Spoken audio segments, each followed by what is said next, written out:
মোলৈ এটা প্ৰশ্ন আহিছে, বাইদেউ যৌন মিলন কৰাৰ সময়ত এগৰাকী ছোৱালীয়ে প্ৰথমবাৰ কৰি আছে নে আগত আৰু কৰিছে কেনেকৈ গম পাম?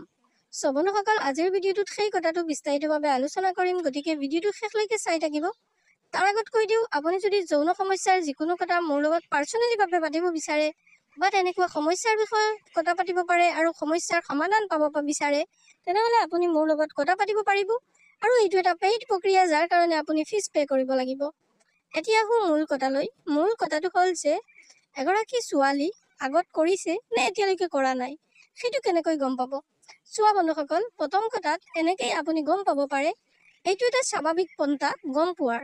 কাৰণ এটা কথা আছে বা সমাজত এটা ভুল বিয়পি আছে যে প্ৰথমবাৰ কৰোঁতে তেজ ওলায়, কিন্তু চব ছোৱালীৰ ক্ষেত্ৰত তেজ কেতিয়াও নোলায়।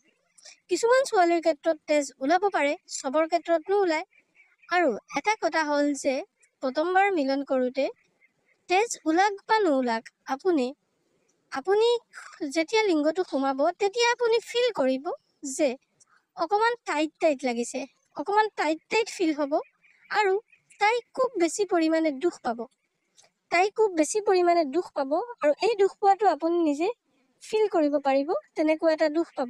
বন্ধুসকল, তেতিয়া আপোনালোকে গম পাই যাব যে তাই দুখ পাই আছে। আৰু তাই যদি দুখ পাই যায়, তেনে অৱস্থাত আপোনালোকে মনত কৰিব যে তাই এতিয়ালৈকে কাৰো লগত মিলন কৰা নাই।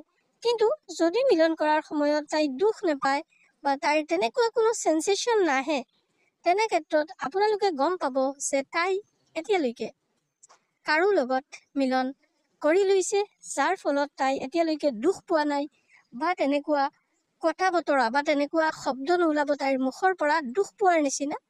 সেই কথাখিনি আপোনালোকে গম পাই যাব। বন্ধুসকল, আশা কৰিছোঁ আপুনি গম পাইছে। যদি আপোনাৰ ভিডিঅ'টো ভাল লাগিছে, তেনেহ'লে মোৰ পেজটো ফ'ল' কৰক। যদি ফেচবুকত চাইছে, চেনেলটো ছাবস্ক্ৰাইব কৰক আৰু ভিডিঅ'টো এটা লাইক কৰক। ধন্যবাদ।